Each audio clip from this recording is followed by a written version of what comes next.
आप लोग हमारे साथ जुड़ सकते हैं, अपनी प्रतिक्रिया भी दे सकते हैं। और ओबीसी कम्युनिटी के लिए खास दिन है, आज ही के दिन मंडल कमीशन को इम्प्लीमेंट किया गया था, बीपी सिंह ने दस्तखत किए थे। सोचिए, जिस समय मंडल कमीशन के अनाउंसमेंट हुआ उसके बाद आडवाणी कमंडल यात्रा लेकर निकल गए, और उस समय जो सरकार चल रही थी जनता दल की, जिसके बीपी सिंह प्रधानमंत्री थी, शरद यादव, रामविलास पासवान, ये तमाम लोग सत्ता में थे, और बीजेपी ने सरकार गिरा दी। आज वही बीजेपी ओबीसी को लेकर बैठक कर रही है। राष्ट्रीय ओबीसी महासभा की बैठक थी, जिसमें कांग्रेस के भी लोग थे, बीजेपी के भी लोग थे, देवेंद्र फडणवीस भी भाषण देने आए। सोचिए, पेशवा ब्राह्मण है, शरद यादव की तस्वीर लगी थी, लालू यादव की तस्वीर लगी थी। लेकिन सोचिए, आज भी मंडल मसीहा में शरद यादव जी को मानता हूं, लालू यादव, मान्यवर कांसी राम साहब और बीपी मंडल साहब का योगदान होगा, जिन्होंने 60 करोड़ लोगों की जिंदगी बदली। लेकिन बहुत बदलाव आया है। सोचिए, मैं पिछले 15 साल से पत्रकारिता में हूं। जब से मैं सोशल मीडिया पर काम नहीं कर रहा था और जब डिजिटल प्लेटफॉर्म नहीं आया था, तो किसी को पता भी नहीं चलता था, फूले, पेरियार, अंबेडकर, बीपी मंडल के आयोजनों को पता नहीं चलता था। लेकिन सोशल मीडिया ने कितना चमत्कारिक बदलाव किया है। आज इस देश में लाखों करोड़ों लोग मंडल कमीशन को समझने लगे हैं। आज भले ओबीसी के लोग जो बीजेपी के समर्थक थे वो भी कह रहे थे कि अगर जाति जनगणना नहीं होगी तो ईंट से ईंट बजा देंगे। मैंने पूछा कि सरकार ने तो कह दिया कि जाति जनगणना नहीं होगी। वो कह रहे थे कि मनमोहन सिंह की सरकार में गोपीनाथ मुंडे ने जाति जनगणना की मांग की थी, और जाति जनगणना तो इस सरकार को कराना पड़ेगा। ये ओबीसी के लोग आए थी। मैं फिर कह रहा हूं, हमें काम करना पड़ेगा। बातचीत आपने मेरे नेशनल दस्तक पर आप देखिएगा, 3-4 वीडियो हमने बनाए हैं। नाना पटोले से हमारी बात हुई है, बीजेपी के ओबीसी नेताओं से बात हुई है, आम लोगों से बात की है। ऐतिहासिक बदलाव चल रहा है इस देश में। और बात, जो भी लोग ट्विटर पर है, फेसबुक पर है, मुझे रोज गालियां मिलती है। आज भी अभी हरियाणा से एक शख्स मेरे साथ गाली गलौज कर रहा था। मैंने सिर्फ इतना पूछा कि एक बात बताइए, अगर जाति खत्म हो गई है तो आपके घर में जो शादी ब्याह हो रहा है, माँ का, बहन का, भाई का, बेटा का, वो जाति देख के हो रहा है या धर्म देख के हो रहा है? अगर धर्म देख के हो रहा है तो मैं मान लूंगा कि जाति खत्म हो गई और हम सब हिंदू हैं। अगर धर्म देख के शादी होने लगे तो मैं मान लूंगा कि जाति खत्म हो गई है। खैर छोड़िए, मुझे उसकी लड़ाई भी, उससे लड़ाई भी नहीं है। मेरी लड़ाई है जो पावर सेंटर्स है, जो एससी, एसटी, ओबीसी माइनॉरिटी के लोग सत्ता में नहीं है, media, judiciary, college, university, bureaucracy, business में। तो खैर, अगर मनुवादी लोग आपको गाली दे तो समझिए आप ठीक काम कर रहे हैं। तो बड़ा बदलाव हुआ है। मैं फिर कह रहा हूं, दिलीप मंडल हो, रतनलाल हो, तमाम सोशल मीडिया हो, सोशल वेबसाइट्स हो, लक्ष्मण यादव हो, ऐसे तमाम लोग, और जो सोशल मीडिया पर चाहे सूरज बौद्ध हो, जो लगातार कास्ट एट्रोसिटी के खिलाफ आंदोलन चला रहे हैं, अंबेडकर मिशन हो, दर्जनों, हजारों, सैकड़ों लोग जो इस देश में सोशल मीडिया पर लिख रहे हैं। अब यकीन मानिए कि बहुत ज्यादा असर पड़ रहा है, बहुत बदलाव आ रहा है समाज में। लोग जग भी रहे हैं और लोग सचेत भी हो रहे हैं। मैं फिर कह रहा हूं, इससे पहले ओबीसी इतना ज्यादा जागरूक कभी नहीं था, और भविष्य में ज्यादा जागरूक होगा अगर सोशल मीडिया का इस्तेमाल किया गया। तो सोचिए, जिस बीजेपी ने सरकार गिरा दी थी, जिस बीजेपी ने उस समय मंडल कमीशन का विरोध किया था, जिस कांग्रेस ने उस समय मंडल कमीशन का विरोध किया था, राजीव गांधी की सरकार थी, उसके पहले संसद में उनका लंबा भाषण है मंडल कमीशन के खिलाफ, वो लोग आज मंडल कमीशन की बात कर रहे हैं। तो मैं फिर कह रहा हूं, इस देश में एससी, एसटी, ओबीसी माइनॉरिटी को एकजुट होना पड़ेगा और संवैधानिक तरीके से सत्ता में आना पड़ेगा। तभी इस देश के सरकारी स्कूल, सरकारी कॉलेज, सरकारी संस्थाएं बचेंगी, गरीब आदमी बचेगा। सोचिए, इकोनॉमिक वीकर सेक्शन का आरक्षण लागू कर दिया गया है। आज यूपी में 3 नंबर लाने वाले को सरकारी नौकरी मिल रही है। 10% रिजर्वेशन लागू है, लेकिन एससी, एसटी, ओबीसी माइनॉरिटी का, ओबीसी का 27% रिजर्वेशन लागू नहीं है। एससी, एसटी का जो रिजर्वेशन है उसको इम्प्लीमेंट नहीं किया जा रहा है। और सबसे बड़ी बात है, अब तो सारी नौकरियां ही खत्म हो रही है। न सरकारी संस्थाएं रहेंगी, न सरकारी नौकरी रहेंगी। प्राइवेट सेक्टर में आपके बड़े बड़े कंपनियों में आप शेयर होल्डर नहीं है। आप सोचिए, डोमिनोज की नौकरी है, पिज्जा की नौकरी है, जोमेटो की नौकरी है, इसकी आर्थिक स्थिति क्या है? क्या आप इन नौकरियों से अपना जनरेशन बदल पाएंगे? बिल्कुल नहीं बदल पाएंगे। अंतर समझिए, अगर आपके परिवार में एक डॉक्टर बन जाता है तो वो कम से कम 5 लाख रुपए, 4 लाख रुपए, 3 लाख रुपए तनख्वाह लेगा। वो पूरा जनरेशन बदल देगा। अगर आपके परिवार में कोई जज बन जाता है, आपके परिवार में कोई प्रोफेसर, डॉक्टर, इंजीनियर अगर बनता है आज के डेट में, तभी आपकी गरीबी का चक्र आपसे टूटेगा। कोई पत्रकार भी बनता है तो भी गरीबी का चक्र टूट सकता है, बिजनेसमैन बनता है तो भी गरीबी का चक्र टूट सकता है, लेकिन जानबूझकर आप गरीबी के चक्र में फंसे रहे। एक एग्जाम्पल बता रहा हूं, सफाई कर्मचारियों की सरकारी नौकरी हो गई थी। वो लोग सोचिए कि 40,50,000 50,000 रुपए उनकी सैलरी हो गई थी, लेकिन इस देश में सफाई कर्मचारियों की नौकरी प्राइवेट कर दी गई। अब 12,000 15,000 पाने वाला आदमी अपने बच्चों को पढ़ाएगा क्या? वो खाएगा क्या?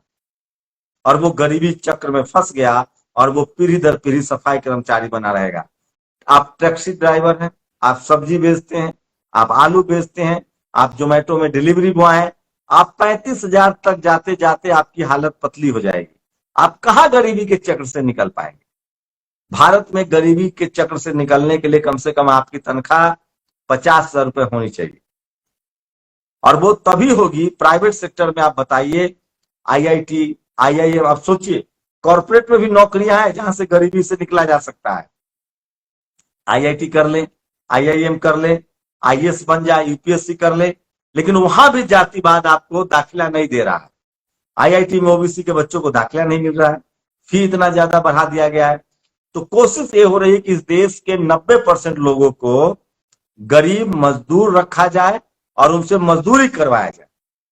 सोचिए, ऑस्ट्रेलिया में 7 लाख रुपए तनख्वाह देने पर महीना सफाई कर्मचारी नहीं मिल रहा है। तो ये बड़ी साजिश है, सरकारी नौकरी खत्म करना बड़ी साजिश है। प्राइवेटाइजेशन में आपको सिर्फ मजदूर बनाया जाएगा, आप जोमेटो में डिलीवरी बॉय बन जाएगी। मैं किसी काम को खराब नहीं कर रहा हूं, लेकिन सवाल है कि आपकी गरीबी का चक्र टूटेगा कैसे? वो एजुकेशन से टूटेगा, वो मीडिया से टूटेगा, वो जुडिशियरी में जाने से टूटेगा, वो ब्यूरोक्रेसी में जाने से टूटेगा, वो कॉलेज यूनिवर्सिटी जाने से टूटेगा, वो बिजनेस में जाने से टूटेगा, लेकिन आपको वो करने नहीं दिया जाएगा। आपको पीढ़ी दर पीढ़ी गरीब, लाचार, बेबस रखा जाएगा। और फूले साहब क्या कहते थे? विद्या बिन गति गई, गति बिन मति गई, मति बिन व्यापार गया, व्यापार बिना तुम शूद्र कहलाए। सोचिए, आज जो भी शहर में एससी एसटी के लोग हैं वो सरकारी नौकरी की वजह से आ पाए, और उनको आजाद देश आजाद होते उनको आरक्षण मिला। आज जो भी ओबीसी के लोग शहरों में आ पाए हैं वो रिजर्वेशन की वजह से आ पाए, नौकरी में गए, अब जाके वो सिस्टम में आने लगे हैं। तो आज ही के दिन मंडल कमीशन लागू हुआ था, उसके बाद इस देश में पहला आईएएस मिला। मंडल कमीशन लागू होने के बाद इस देश में पहला ओबीसी का आईएएस मिला। तो एक बड़ा जाल बुना गया है, आपको धोखे में रखा जा रहा है और आपको समझना पड़ेगा। और मैं फिर कह रहा हूं कि एससी एसटी ओबीसी माइनॉरिटी के जो पढ़े लिखे लोग हैं, नौकरी पेशा लोग हैं, जो शहरों में रहते हैं, वो सोशल मीडिया का इस्तेमाल कीजिए। आप अपने हक अधिकार की बात लिखिए, नहीं तो आपकी आने वाली नस्लें गूंगी और बहरी हो जाएंगी। आपको पत्रकार बनाना पड़ेगा, वकील बनाना पड़ेगा, जज बनाना पड़ेगा। आपको इस सिस्टम में लड़ना पड़ेगा। सोचिए, आपके बच्चों को दाखिला नहीं मिल रहा है, आईआईटी में आपको सिलेक्ट नहीं किया जा रहा है, आईआईएम में सिलेक्ट नहीं किया जा रहा है, बहुत बड़ा भेदभाव और जातिवाद हो रहा है। सोचिए, आरक्षण से आप नौकरी कर लेते हैं, लेकिन आप सम्मान पूर्वक नौकरी नहीं कर पाते हैं। सोचिए, आज भी संसद में एससी एसटी ओबीसी के लोग बहुसंख्यक आबादी में है, लेकिन पार्टी की वजह से, डर की वजह से वो लोग बोल नहीं पाते हैं। सोशल मीडिया में बहुत ताकत है, आप लोग अपनी आवाज उठाइए। एससी एसटी ओबीसी माइनॉरिटी के लोग अपने हक अधिकार के लिए सचेत होइए और तमाम तरह के गैर बराबरी के खिलाफ आप आवाज उठाइए। इस देश को एक बार फिर से एक बड़ी कॉन्स्पिरेसी हो रही है, एससी एसटी ओबीसी माइनॉरिटी के हक अधिकार खत्म किए जा रहे हैं। कोशिश है, आपको मारना कोशिश नहीं है, आपको गरीब रखने की कोशिश है, आपको लाचार और बेबस रखने की कोशिश है, ताकि आप मजदूर बने, आप ठेला चलाएं, रिक्शा चलाएं, सब्जी बेचें। काम कोई खराब नहीं है, लेकिन सोचिए, इस देश में जो मजदूर है, जो ठेला है, रिक्शा है, ड्राइवर है, किसान है, क्या उसके बच्चे इंजीनियर कलेक्टर नहीं बनेंगे? क्या वो विदेश में जाके नहीं पढ़ेंगे? ये लड़ाई डिग्निटी की है, सम्मान की है, एजुकेशन की है। सोशल मीडिया ने बहुत कुछ बदला है। अगर हम सब लोगों ने ईमानदारी से संविधान को इस देश में लागू करवा दिया तो ये सब चीजें बदलेंगी। और मैं इसीलिए कह रहा हूं कि 25 लोगों को, SC ST OBC माइनॉरिटी के 25 लोगों को, जनता को, इस देश के जनता को क्राउड फंडिंग करके संसद भेजना पड़ेगा। चाहे ईश्वरैया जैसे जज हों जो लड़ाई लड़ रहे हैं रिटायर होने के बाद, जो आंध्र प्रदेश के हाईकोर्ट के जज रहे हैं, चाहे वो जस्टिस कर्णन हो, चाहे वो रतन लाल हो, चाहे दिलीप मंडल हो, चाहे लक्ष्मण यादव हो, ऐसे तमाम सोशल एक्टिविस्ट, पत्रकार, हजारों लोग हैं ऐसे, मैं नहीं कह रहा हूं, लेकिन कम से कम 20-25 लोगों को आपको 2024 में संसद में भेजना पड़ेगा। क्योंकि एक बात तो है कि जो SC ST OBC माइनॉरिटी की लीडरशिप वाली पार्टियां, उसके नेताओं में बड़ी चुप्पी है। लेकिन आज जिस तरह से BJP SC ST OBC minority की बात कर रही है, मैं फिर कह रहा हूं वो टोकनिज्म है, उससे समाज का भला नहीं होगा। कांग्रेस ने भी भला नहीं किया है। एक बात तो समझना पड़ेगा कि वो तमाम चीजें जो इस देश में 70 साल में हो जाना चाहिए था, संविधान लागू हो जाना चाहिए था, SC ST OBC माइनॉरिटी को राजनीतिक रूप से सत्ता अपने हाथ में लेनी पड़ेगी। जैसे बाबा साहब को मौका मिला तो आपको संविधान में आरक्षण का प्रावधान करवाया। जब OBC के लोग सत्ता में आए तो मंडल कमीशन लागू हुआ। एक बार फिर से SC ST OBC माइनॉरिटी को अपने हाथ में सत्ता लेनी पड़ेगी, और सत्ता ऐसे आदमी के हाथ में होना चाहिए जो इस देश के संविधान को भरोसा करता है और उसको पूरी तरह से इंप्लीमेंट करे। तो आप लोग अपनी प्रतिक्रिया हमें जरूर दीजिए। और मैं बार बार कह रहा हूं कि सोशल मीडिया ही सच्चा मीडिया है, सोशल मीडिया ही बहुजन मीडिया है। सुभाष चंद्रा लिखते हैं SC लड़ रहा है, OBC मोदी का चाटुकार बन गया। बिल्कुल, धार्मिक वजहों से OBC की बड़ी आबादी, शेड्यूल कास्ट की आबादी, ट्राइबल की आबादी बीजेपी को वोट करती है, लेकिन वही बीजेपी आरक्षण, उसके संवैधानिक अधिकारों को खत्म कर रही है। तो ये भी आपको समझना पड़ेगा। एक पत्रकार के तौर पे मेरी कोशिश है कि आप लोग को समझाया जाए, अवेयर किया जाए। सोचिए, आज भी इस देश में OBC का कोई ऐसा आदमी नहीं है जिसको 1000 करोड़ का बिजनेस हो। आज भी इस देश में SC ST OBC के आदमी नहीं है, माइनॉरिटी के आदमी नहीं है जो 1000 करोड़ का बिजनेस हो। जब मैं माइनॉरिटी कहता हूं तो SC ST, सिखों में भी OBC है, SC है, ST है, मुसलमानों में भी OBC है। तो ये समझना पड़ेगा आपको। ये देखिए, एक आगे आशुतोष पुष्प,